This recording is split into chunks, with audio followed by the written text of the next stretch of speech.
Bonsoir la famille, bonsoir peuple de Guinée. Ça, c'est une petite analyse par rapport à la situation socio-politique, économique de la Guinée. Après le général Lansana Conté, comme vous savez, après la mort du général Lansana Conté, avant sa mort d'abord, le Rio Tinto était déjà acheté avec le prix d'un pain, miche de pain, disons comme ça. Et mais quand CNDD est arrivé, son Excellence capitaine Dadis Camara a récupéré tous les biens publics et a annulé les contrats qui sont faits va-t'en ou qui sont faits au détriment de l'intérêt guinéen. Et du fait qu'il a fait ça là, il a fait beaucoup de choses, narco et tout ça là, découvrir tout ça là, cela a valu quoi?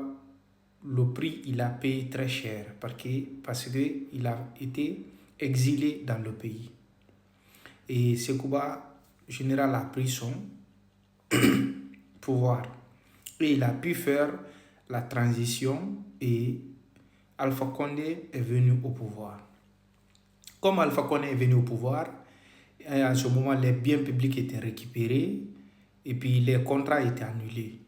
Maintenant, les Américains, les Français, les Australiens et autres pays arabes qui étaient actionnaires dans Rio Tinto étaient complètement, disons, blessés ou ruinés. Parce qu'ils ont perdu des millions ou des milliards. Maintenant, comment il faut faire pour récupérer leur argent ou soit pour récupérer mine Guinée? Ils avaient l'espoir qu'après les élections 2010, avec Alpha Condé, peut-être faire certaines choses là, ils peuvent récupérer. Mais comme le monsieur est venu, il connaît déjà un peu la politique internationale et comment les sociétés multinationales fonctionnent. Il a tout de suite élaboré les lois et élaboré un code minier pour la première fois dans l'histoire du pays. Et cela ne va pas dans l'intérêt de ces multinationales qui ont perdu déjà, qui ont l'espoir de récupérer leurs poules aux œufs d'or, mais comme ils n'ont pas pu récupérer leurs poules aux œufs d'or, avec le nouveau code minier guinéen, il faut respecter ça, il faut voir avant d'entamer tout. Et ils avaient perdu l'espoir. Mais Alpha Condé a continué avec son premier mandat et cherche toujours comment trouver la solution pour récupérer leurs œufs en or. Deuxième mandat, Alpha Condé a continué toujours et ils sont là toujours à la recherche des solutions pour récupérer Rio Tinto ou pour récupérer la Guinée en général. Parce que la Guinée, c'est l'œuf en or. Il y a tout, pétrole, diamant, l'or, bauxite, fer, premier au monde, on peut dire. Mais pourquoi la Guinée n'est pas première au monde? Parce que ce n'est pas exploité. C'est la raison pour laquelle l'Australie lui dépasse en fer. Mais la Guinée a une potentialité des ressources du sous-sol trop et naturel beaucoup. Maintenant, les gens continuent à faire leur petite enquête, comment récupérer la Guinée. Vous devez comprendre, lors du défilé du 2 octobre, où ils ont repéré la force, après l'organisation ou la création de forces spéciales par son Excellence Alpha Condé. Et en ce moment, Mamadi est là avec ses éléments, ceux qui faisaient les choses. Ils étaient au courant de ça, qu'il fait des choses, disons, les boulots pour le président. Maintenant, là, ils ont dit quoi? Ça, c'est une très bonne chose pour nous. Comment il faut faire? Il faut passer par l'élément là, qui est force spéciale pour récupérer notre œuf en or. Comment? Lors du défilé, la population était contente. Ils ont vu forces spéciales en train de défiler. Ils étaient contents, ils ont crié, ils ont voulu même dire de reprendre encore le défilé devant eux. Maintenant là, leurs enquêteurs ont retenu ça. Après les défilés là, le temps a suivi son cours. Paf, ils sont passés par ce même monsieur qui est Mamadi Doumbouya, parce que le code minier et les lois guinéennes ne les arrangent pas.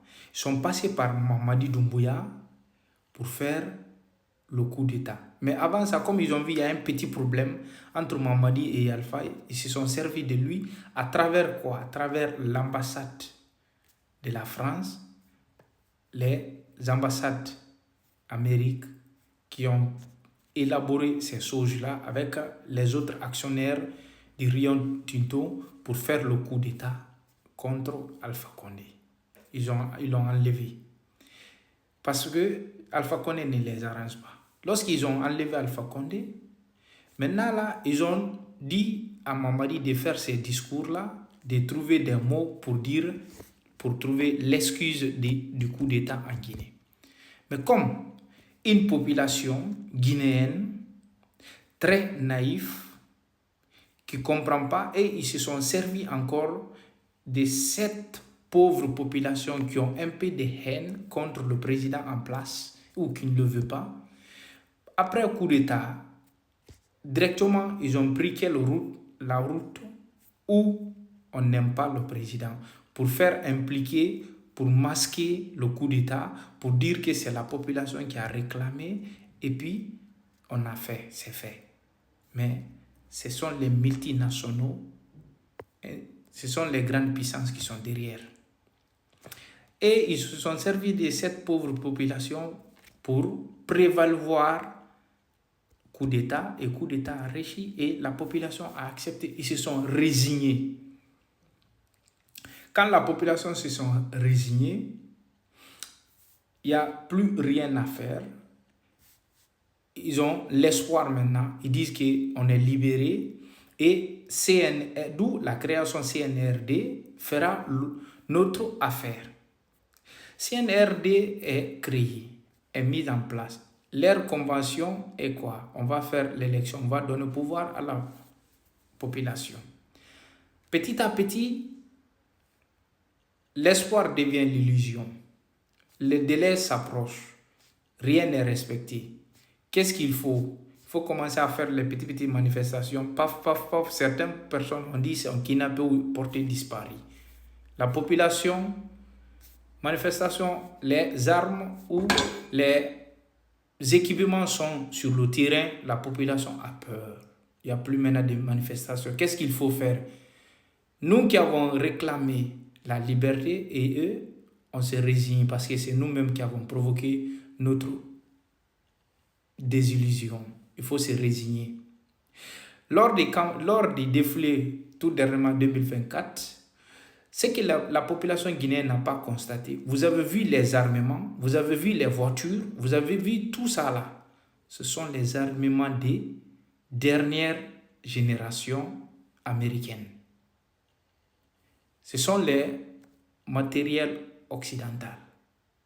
La plupart de ces machines-là, la question se pose, est-ce qu'ils sont là pour l'armée guinéenne ou ils sont là pour protéger leur société dont dans le passé ils ont commis l'erreur de ne pas envoyer les armements pour protéger leur investissement? Point d'interrogation. L'avenir nous dira. La CEDEAO, la seule intégration économique de la sous-région où la population a fait recours, mais face aux grandes puissances telles que l'Amérique, l'Australie, la France, la CEDEAO ne fait pas le poids. Qu'est-ce qu'il faut? Il faut se taire, il faut s'éloigner de la Guinée. Et ces grandes puissances-là ont mis très rouge pour la CEDEAO. On ne veut pas que tu te mêles dans l'affaire de la Guinée. La Guinée, c'est moi. L'Amérique dit ça. L'Australie et la France. Point barre. Quand les Guinéens seront libres ou quand la vérité éclatera. À vous les Guinéens. Bon entendeur, salut.